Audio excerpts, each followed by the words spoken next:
Millions of unemployed people have been getting extra help from the federal government in the form of several $100s a week, but those benefits are about to end. So let's talk about this. Joining us now to talk about the ramifications, Andy Challenger, Senior VP at Challenger, Gray and Christmas. Good afternoon to you.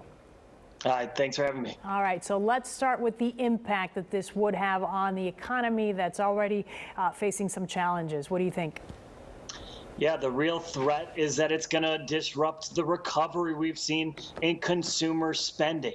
When people don't have cash in their pockets to go get their car fixed or go to a local restaurant, then those businesses stop being able to employ as many people. And if they have to do further layoffs, that further reduces consumer spending, and you can go into a downward spiral.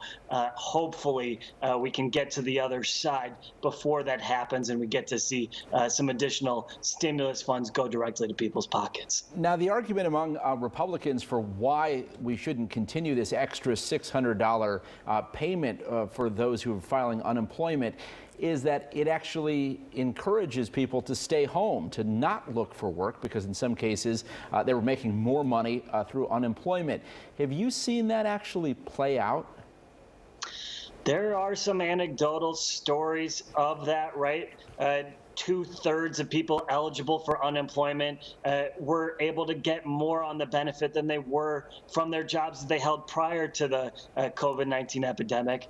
But that being said, the real problem has been getting people cash to begin with, right? The unemployment systems have been outdated. It's been hard to get people the cash that's been provided legislatively for them. And so there is some argument to be made that it's difficult to get people hired, but at the same time, there's not that many jobs for people to come back to. Okay, so if you've got somebody in this situation right now where they were counting on that money and it runs out today, what advice would you give them? Yeah, it's a difficult situation. Hopefully there will be more money coming, but it's a time to save. It's a time to look for work where you can, when it's safe, even if it's just a few hours here and there. Really valuable to try to find any type of income and work you can during this time period. There's so much uncertainty now with some COVID restrictions going back into effect in many states. What is your outlook for the labor market over the next 6 months or so? Do you think we've bottomed out in terms of job loss? Hard to make too many predictions. There's a lot of uncertainty out there.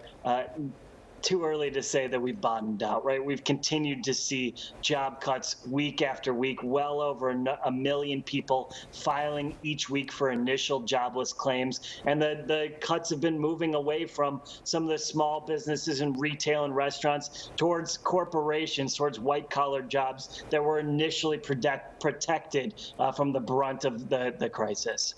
Yeah, okay. Thank you so much for your insight today. Andy Challenger, Senior VP there. We appreciate your time. Thanks for having me. Thank you.